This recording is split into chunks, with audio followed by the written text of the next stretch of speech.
Okay. Hi, this is episode 4. ఈ ఎపిసోడ్లో మనం తరతరాలుగా శాస్త్రవేత్తలు అంతరిక్షాన్ని ఏ విధంగా అధ్యయనం చేశారు అనే విషయాన్ని తెలుసుకుందాం. Welcome to Wednesday diaries.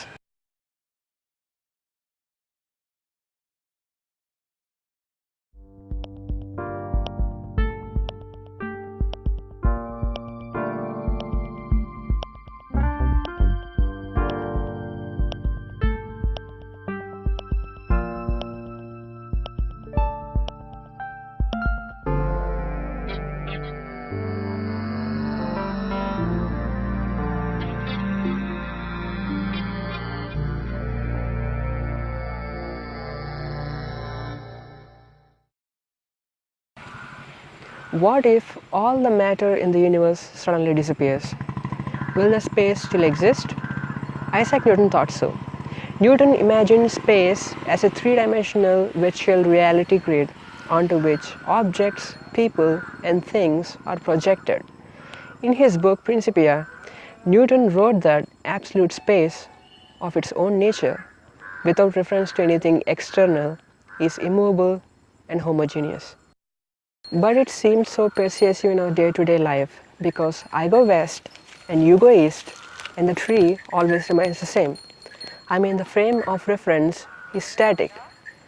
But the German mathematician Gottfried Leibniz balked at this idea of absolute space. He argued that if all the objects in the universe are removed, then the word space no longer has its meaning.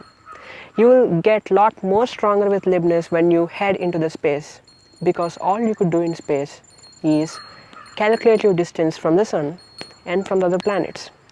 So Leibniz says that space is relational.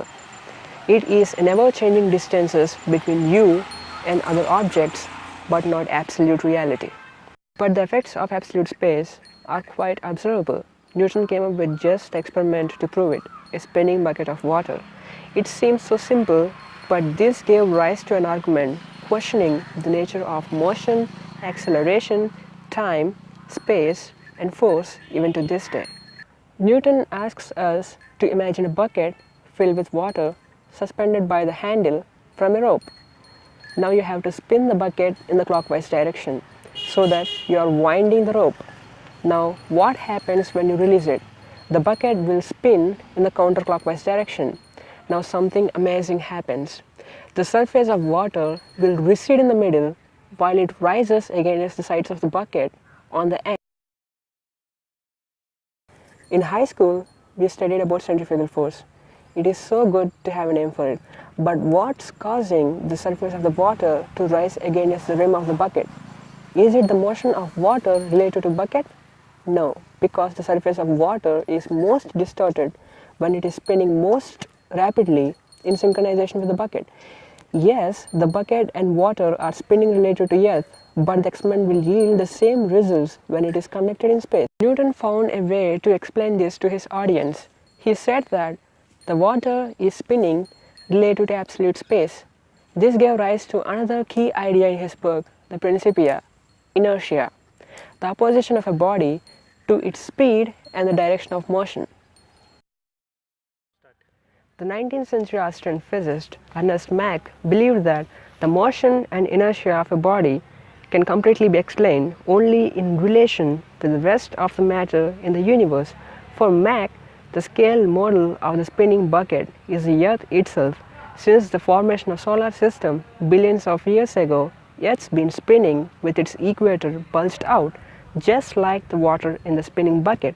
He argues that if the Earth is stopped and the rest of the planets and stars are spun around it, then will the bulge still exist? Newton would have said no. No spin, no bulge. But Mach says that it depends upon what causes the inertia of a body. If it is the rest of the bulk in the universe, then yes, the bulge will exist. He also believed that the stars, galaxies, and planets, near or far, are in some way responsible for the motion and the shape of the earth, but he never explained how these ghastly stars and galaxies exerted their influence on the earth. Albert Einstein was a staunch follower of Ernst Mach, and he struggled so hard to incorporate what he calls the Mach's principle into his general relativity. Einstein's theory was a huge success and was a death blow to absolute space.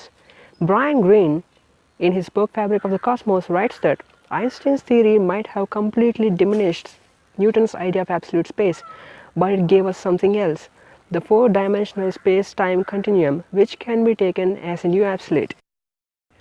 You and I may not agree upon the duration of the parade or the distance covered by the marchers, but we would definitely agree upon the distance between the starting point and the ending point measured through space-time, because they are guaranteed by Einstein's theory. He also writes that scientists now suspect Higgs field to be responsible for inertia because it opposes anything that passes through it. Yet this is not final, and another explanation comes from Arizona State physicist Paul Davies, who believes that space is like a seething foam of short-lived subatomic particles popping in and out of existence. He says that this quantum vacuum frolic can be taken as a suitable substitute for absolute space. So something is causing the water in the bucket to rise. Is it the ultimate structure of space and time, or quantum foam, or Higgs field is yet to be seen. ఇది ఈ వారం Wednesday diaries. ఈ ఎపిసోడ్లో మేము ఎక్కువ భాగాన్ని simple ఇంగ్లీష్లో shoot చేసాం. కాకపోతే మీరు ఏ లాంగ్వేజ్లో కంఫర్టబుల్గా ఉంటారన్న విషయాన్ని మాకు కామెంట్ బాక్స్లో కామెంట్ చేసి తెలియచేయండి. We will improvise.